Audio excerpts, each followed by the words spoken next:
Bloomberg Audio Studios. Podcasts, radio, news. You're listening to the Bloomberg Balance of Power podcast. Catch us live weekdays at noon and 5 p.m. Eastern on Apple CarPlay and Android Auto with the Bloomberg Business app. Listen on demand wherever you get your podcasts or watch us live on YouTube. Happy Monday to you. If it's your re-entry day, I see you. Although I'll be honest, in Washington, even with lawmakers coming back into town, not a lot of traffic still this morning. We'll kind of get up to cruising speed here with about a dozen legislative days left in the calendar year, if you can imagine that. And I have really no news to bring you on that front. A lot of days have gone by, still no plan when it comes to health care. We'll talk to Nathan Dean about that coming up. As the phrase war crime enters the conversation here in Washington, D.C., at least that's the term that Tim Kaine is using, the Democrat from Virginia, no stranger to military affairs. War crime, not a term being used by some Republicans on Capitol Hill, but what we heard from Mike Turner and Don Bacon yesterday suggested that the kill everyone order, if it was real, would in fact be illegal. Now, if you're hiding over the weekend or sleeping off your turkey, this was a big splash in the Washington Post that the Secretary of Defense issued a verbal order to, quote, kill everybody, unquote, to U.S. commanders monitoring an alleged drug smuggling vessel in the Caribbean. You know, they've blown more than 20 of these out of the water. In this case, it was one of the first. Two guys end up in the drink. They're still alive after. Hegseth said, no, go back and kill them. And so there was reportedly a second missile strike that did just that. President Trump was asked about this on Air Force One. Of course, reporters wanted to get to the bottom of it after it being a huge conversation on Sunday morning television. Here's what he said. We'll look into it. But no, I wouldn't have wanted that, not a second strike. The first strike was very lethal. It was fine. And if there were two people around, but Pete said that didn't happen. He said it didn't happen. That's the line from Donald Trump as the term war crime is thrown around. Now, apparently they're going to get together in the Oval Office at 5 o'clock this afternoon to talk about exactly what went on. The president will sit down with his war planners, including the Secretary of Defense, who is tweeting something by Franklin the Turtle. I actually had to Google this. Was Franklin on your radar growing up, James? This is yeah, okay. Canadian children's book. As the son of a children's book illustrator, I guess I should know this. But I was drawn toward it all the same. If you're watching us on YouTube, you see old Franklin the Turtle there shooting a shoulder-fired missile out of a helicopter at, well, I guess those are drug boats. Pete Hegseth writing, for your Christmas wish list. I learn a lot of things from James. You know, did you hear the word of the year is rage bait? This is the Oxford word of the year. Rage bait is 2 words. But that apparently is what this is, because, yes, it got everybody upset. And now you've even got, as I mentioned, Republicans talking about this in 2 separate Republican-led committees, one in the Senate, one in the House, set to investigate this. We'll see if the administration can get ahead of it. CC, I know. He said this is a peaceful turtle, typically not carrying a missile launcher. Nor is Iain Marlow. He joins us now, covering the State Department, national security, and diplomacy. I'm guessing Iain Marlow has never seen anything quite like this. It's good to see you. Hope you had a great Thanksgiving. The turtle aside, would such an order be a war crime? I think so. I mean, under international law, yeah. Then there's been a lot of concern, a lot of questions raised about these strikes in Venezuela, even before we heard about this, the latest, this kill order. You know, I think people are wondering exactly whether this changes our perspective on this, in the sense of the strikes. Everyone kind of already thought a lot of these strikes were illegal. You had this declaration from the administration that they were in kind of non-armed combat with these international cartels, which seemed to be some kind of legal cover for the sorts of things they were doing, because they're trying to declare these people enemy combatants, so you can shoot on sight rather than kind of apprehend and investigate them.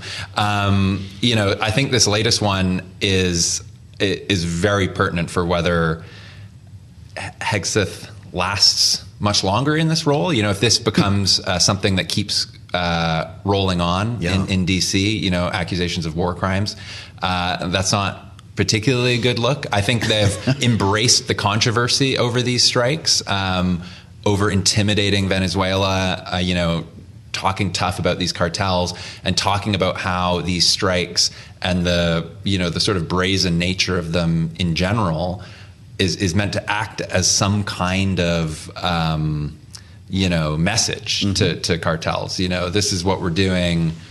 We're tough. Try us. Yes. And that's I don't know whether that holds up in a court of law, but the question with international law, as always, is what court of law are you talking about? And trying U.S. soldiers, U.S. commanders in some kind of court outside of the U.S. in particular is not something the U.S. generally goes for. It's also, is it possible for the U.S. to close the airspace over Venezuela? That's what the president said over the weekend. Attention to the airlines. The airspace is closed. That would not be something that another sovereign nation could declare, is it? I don't think so. I don't think the U.S. can necessarily declare it either. Obviously everyone took this as some kind of, it's kind of like when people talk about airspace over the Middle East, when there's, strikes going on, activity against Iran or Israel and the rest of it. So I think everyone took this as some kind of, are they going to go after Venezuela? That's one of the biggest questions, in shooting things down. Global affairs. Exactly. I can't imagine. So here's where the diplomacy comes into play, and I'm just curious how you're putting this all together in your head and how you're reading this. Apparently the president's talking to Maduro, the leader of Venezuela, who would be replaced in a regime change. This also came up on the jet. Listen to this back and forth. The New York Times reported that you had a phone call with Maduro. Did you? I don't want to comment on it. The answer is yes. And can you tell us a little bit about it? No, I can't do that. I don't want to comment on it. The answer is yes. Is this some sort of 4D chess here where we're blowing stuff up, we're closing the airspace, all while he's on the line? It is a very intriguing policy towards Venezuela right now. There were talks, being led by Rick Grinnell. They called those off. The calling them off was meant to be some kind of prelude to war. We're talking again. There's they've mobilized, half of the U.S. military and sent it down to the Caribbean. It's just a very strange thing where I think the administration kind of enjoys the tenterhooks they have everyone on here. Sure. Do you know what I mean? Yeah. And I think you don't need that kind of military firepower to blow some of these boats out of the water, or two guys hanging onto some flotsam. So it's a very weird situation we find ourselves in, and I think there's a lot of questions now. A lot of the questions were like, first of all, why are they doing this as opposed to apprehending them, investigating them? And this was some of the critique from the Democratic side, right? Like, interrogate them, go up the chain of command, and try and find some of the high level cartel people. Some of the commentary is even focused on the fact that a lot of the people kind of trafficking and moving these drugs are likely not actually formally members of some of these cartels that the administration is targeting. So who are they combatants? Some of them might be some of them have apparently been fishermen off the coast of Trinidad and Tobago and stuff. So it's very unclear. But the overall strategy again is sort of unclear. 4D chess.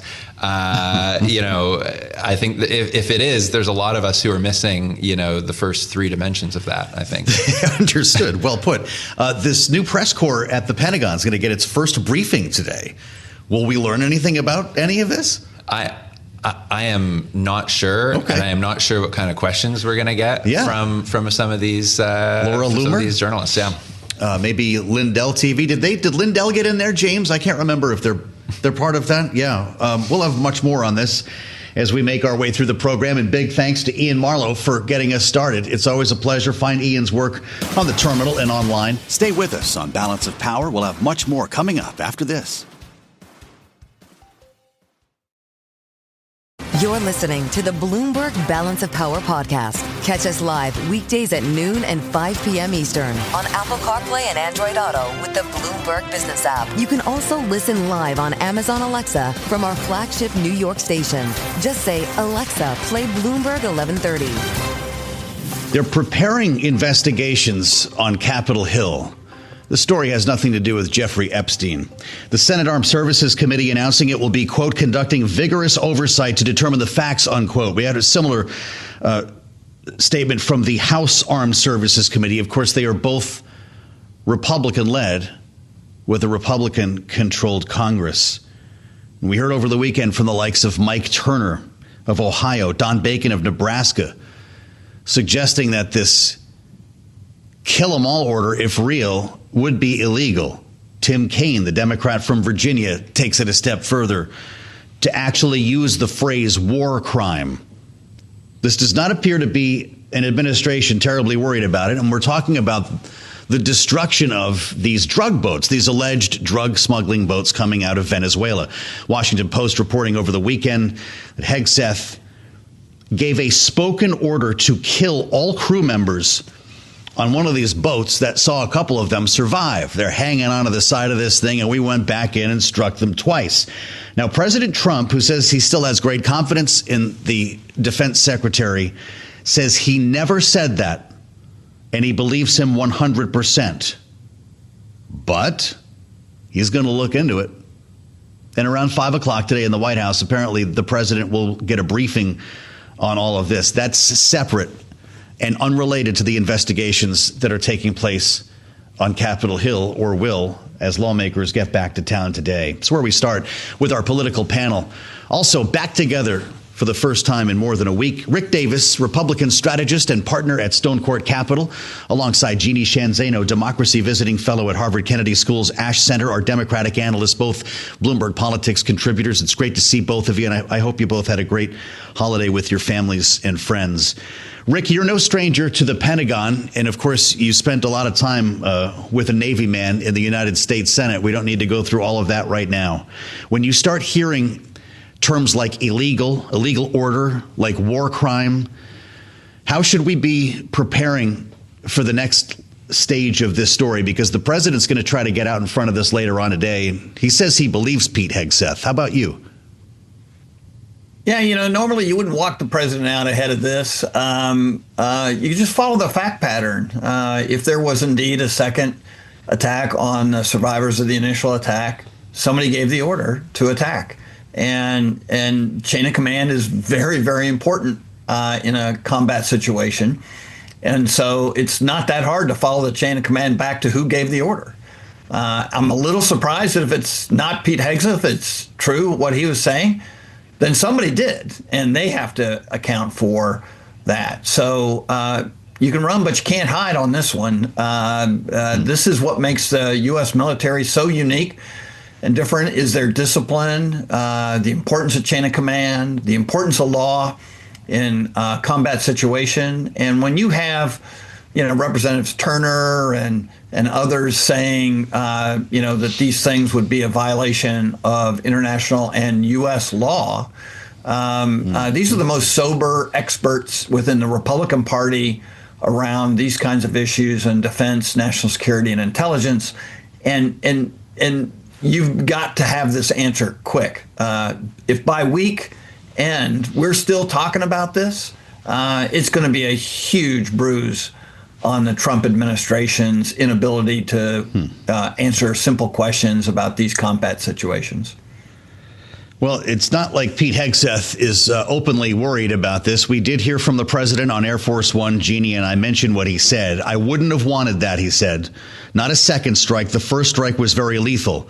But says he also believes Pete Hegseth 100%, that he never gave that order. Hegseth, on the other hand, on X, out there with Franklin the Turtle, apparently this was a children's book that he was writing in his head at the time. You've got the turtle hanging on the side of a Huey helicopter, shooting a shoulder-fired missile down at drug boats in the water. Franklin targets narco-terrorists is the name of the bedtime story. If you're with us on YouTube or on Bloomberg TV, you see what I'm talking about. What do you make of the communications effort here, Jeanne?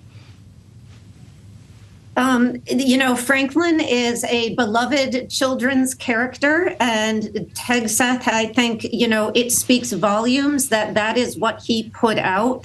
This twisted replication of Franklin shooting down missiles when he is being accused of, let's be real now, a war crime. Even if you believe the White House that these are enemy combatants, which very few of us do, when they are rendered unable to defend themselves, hanging on rafts in water, and you shoot and kill them, that is a war crime. That is what the accusation is. If they're not enemy combatants, it is murder. So there is no good explanation for this. And the Secretary of Defense's answer is a turtle shooting down narco terrorists, so he claims. I think it speaks volumes about the lack of seriousness. And it is critically important that the Senate and the House, led by Republicans, engage in serious oversight to see what has happened.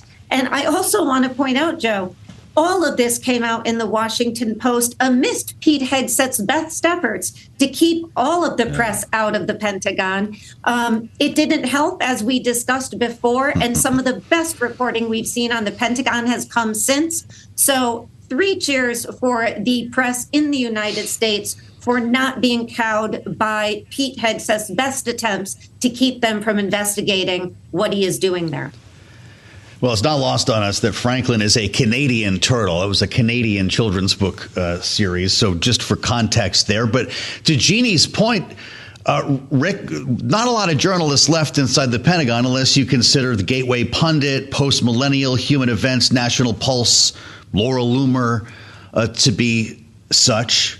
The Defense Department is actually going to be briefing them for the first time today. Now that they kicked out Tony and everybody else from the briefing room because they didn't sign this pledge to not report unsolicited information or to even solicit information. Press Secretary Kingsley Wilson, a name I've never said on the air before because she has never held a news briefing, is scheduled to conduct one today. There'll be a meet and greet press gaggle with the aforementioned Defense Secretary, Pete Hegseth, who last spoke publicly, I think, when he went to Quantico in a formal address. Rick, do we suspect that we'll get a briefing on these drug boats today? Well, if there's going to be a briefing, it's got to address the number one issue in the news these days, and that would be the double tap on the drug boat. The reality is, be careful what you ask for. Sure, it's stacked. These are all the friends of the administration who are now occupying space in the once vaulted Pentagon press room.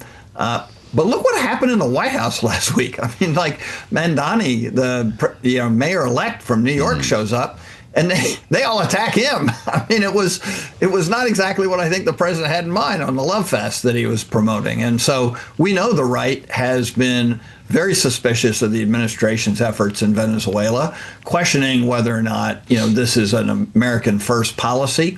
And I wouldn't be surprised to get a bunch of negative feedback from this crowd to whoever winds up in the Pentagon briefing today. And so don't assume anything until you see the results of this one, because I think this could be interesting. Wow.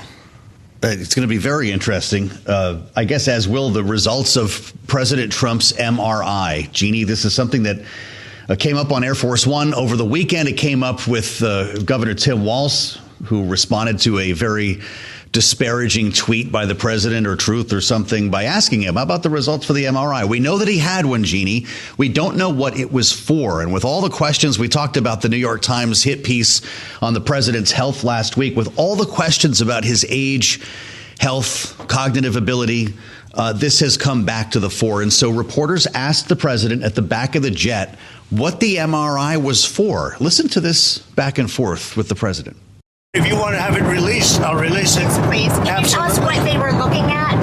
For what, releasing? No. What part of your body was the MRI looking at? I have no idea. It was just an MRI. What part of the body? It wasn't the brain, because I took a cognitive test and I aced it. I got a perfect mark, which you would be incapable of doing. He's always got the zinger in there, Jeannie. But I just want to go back. What part of your body was the MRI looking at? He said, I have no idea. It was just an MRI. What part of the body? He said it wasn't the brain because I took a cognitive test and aced it.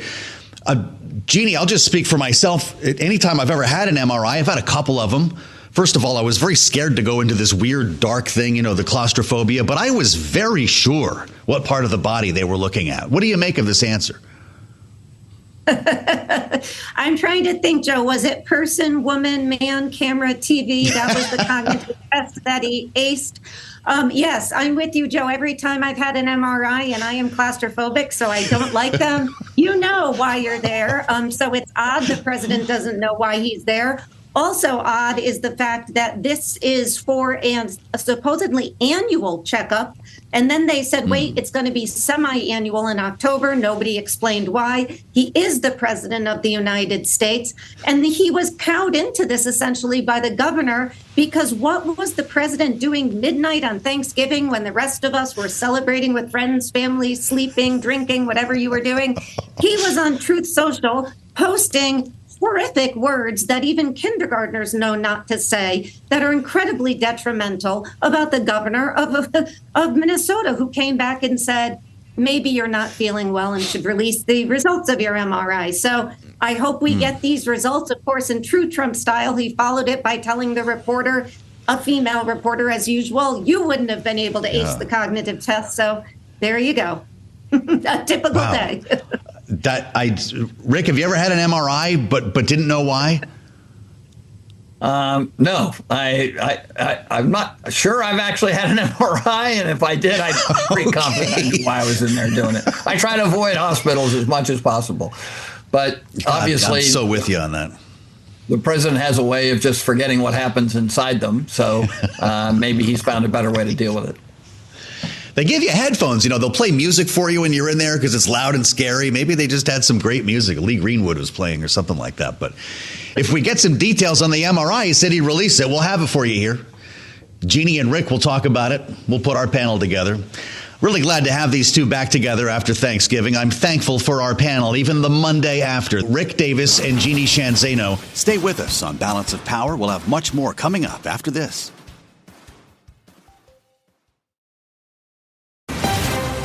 You're listening to the Bloomberg Balance of Power podcast. Catch us live weekdays at noon and 5 p.m. Eastern on Apple CarPlay and Android Auto with the Bloomberg Business app. Listen on demand wherever you get your podcasts or watch us live on YouTube. The Monday edition underway with some big questions that we're asking about the congressional agenda, as we just explored with our political panel, but also when it comes to war and peace. Steve Witkoff is getting on an airplane today, probably packing his bags right now.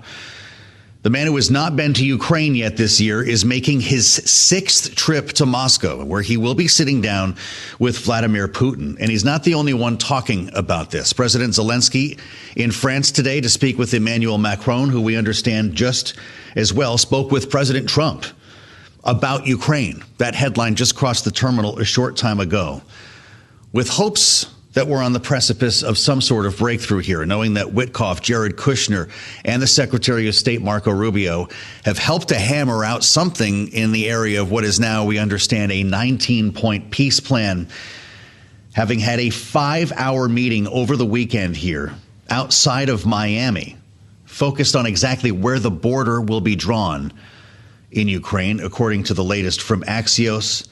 Witkoff hosting the company at his Shell Bay Golf Club near Miami before he heads to Moscow in hopes of presenting something to Vladimir Putin when he gets there this week. This could be a pivotal week in the future trajectory of this war. The president was asked about motivations when it comes to seeking peace on the flight home last evening. Here he is talking with reporters on Air Force One. Listen. I think Russia would like to see it end, and I think I know Ukraine would like to see it end. You just said that Ukraine has a little bit of problems. Well, we have a corruption situation going on, which is not helpful. And is that impeding the peace talks? Well, I said it was going on for 3 years, right? Didn't I say it? For 3 years I said it, so I was way ahead of schedule. But I think that there's a good chance we can make a deal. Indeed, 3 years. The president who said he would have this war ended on day one. We are now rounding out year one and joined in studio, I'm glad to say, by Ben Jensen, who comes to us from CSIS, director of the Futures Lab, senior fellow for the Defense and Security Department at the Center for Strategic and International Studies. Ben, it's great to see you. Welcome back to Bloomberg TV and radio, as always. We can talk to you about military strategy and about diplomacy, and I'd like to get to both here. Why don't we start with the obvious, and that's the diplomatic track that Steve Witkoff and others are on. The president seems to be dispatching different voices here. Kushner and Witkoff, you go to one. Secretary of State Rubio, you go to the other. At some point, we need everybody at the same table, don't we?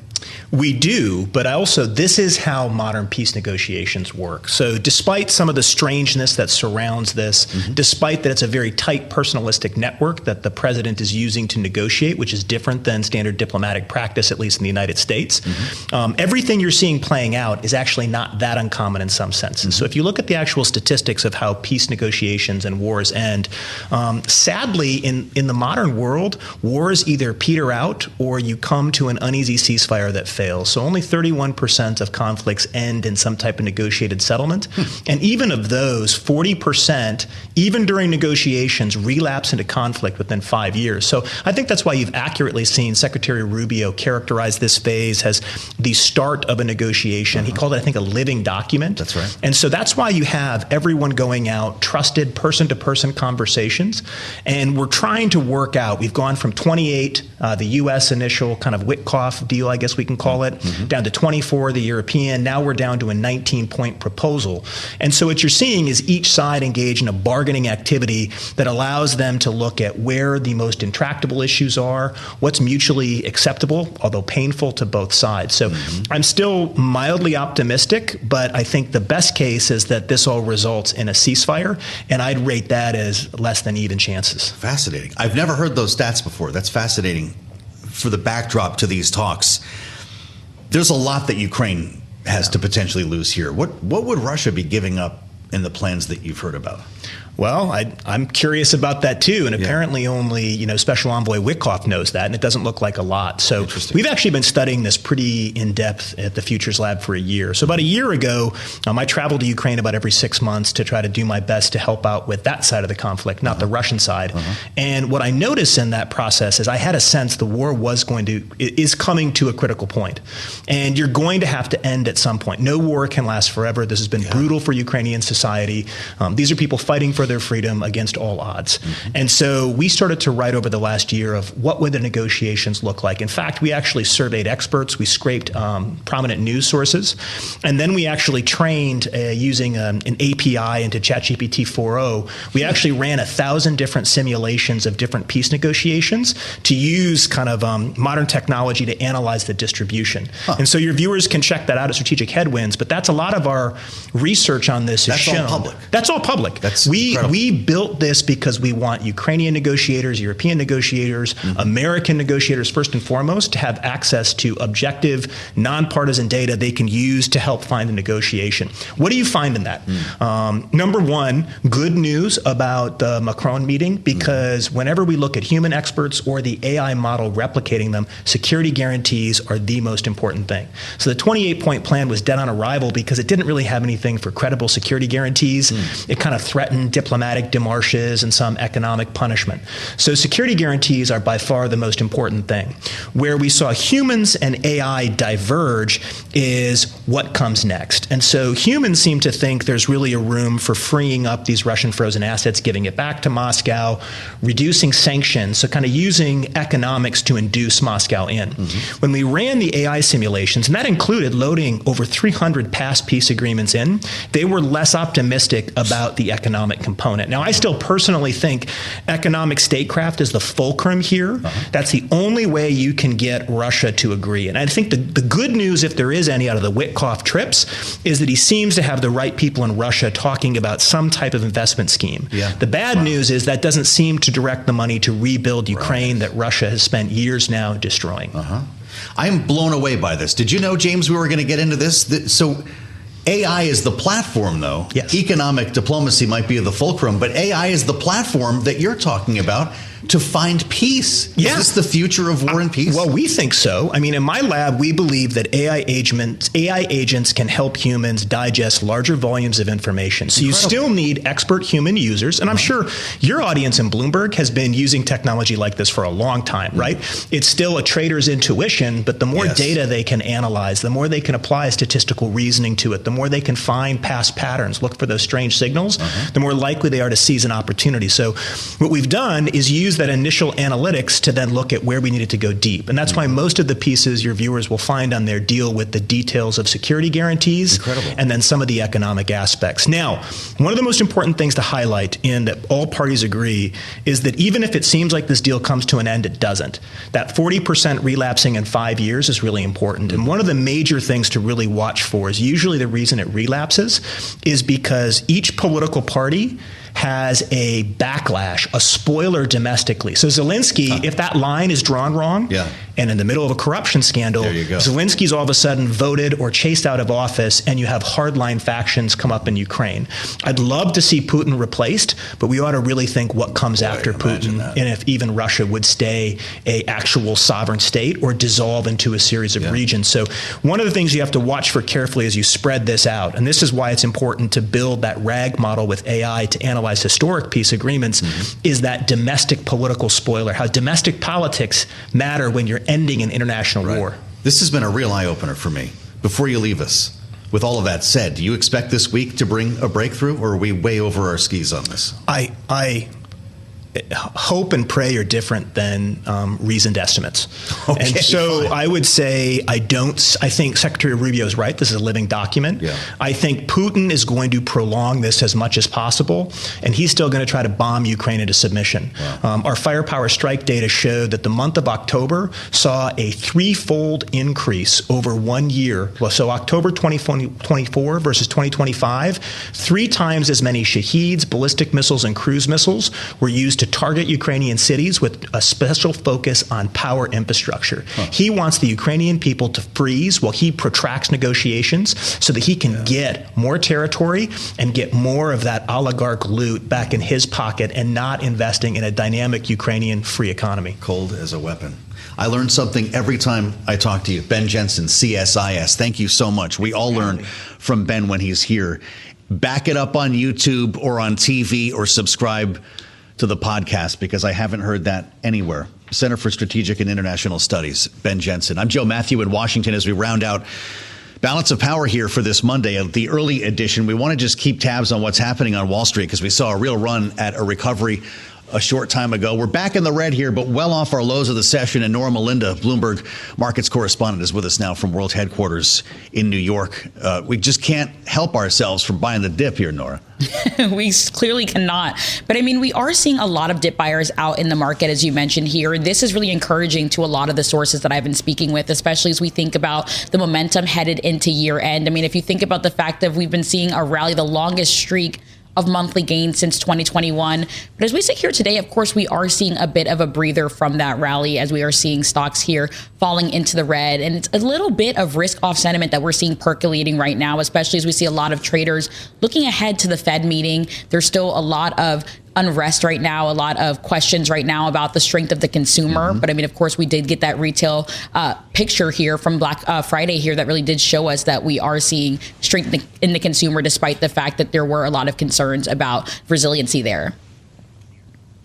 Bitcoin remains a problem here. I guess crypto across the board. We're back below 85,000, Norah. A lot of the narrative last week and the week earlier when things started to fall out of bed was that crypto was the culprit here in leading stocks lower, that it was forcing people to raise money in stocks like NVIDIA and the Mag 7, and it's still going down, Norah. How should we be reading into this market-wide?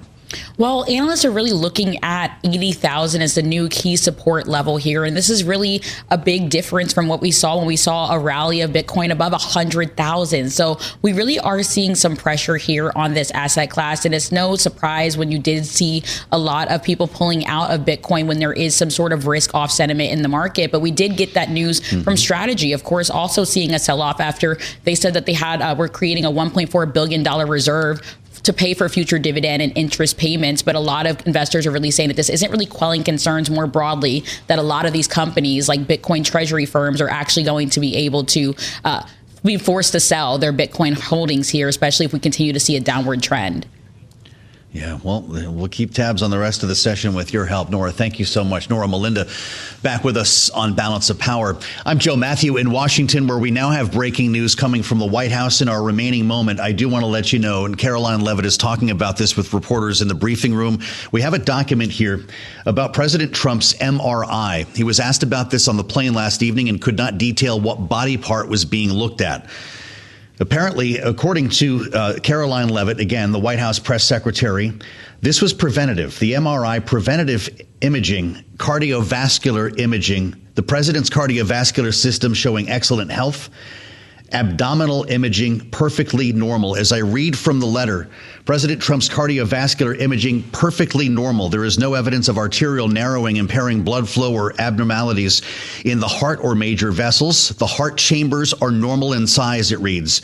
The vessel walls appear smooth and healthy, and there are no signs of inflammation or clotting. Overall, cardiovascular system showing excellent health. The president made clear it was not likely his brain they were looking at. Now we know it was his heart, and we will have more on this on the late edition of Balance of Power. Thanks for listening to the Balance of Power podcast. Make sure to subscribe if you haven't already at Apple, Spotify, or wherever you get your podcasts. And you can find us live every weekday from Washington, D.C. at noontime Eastern at Bloomberg.com.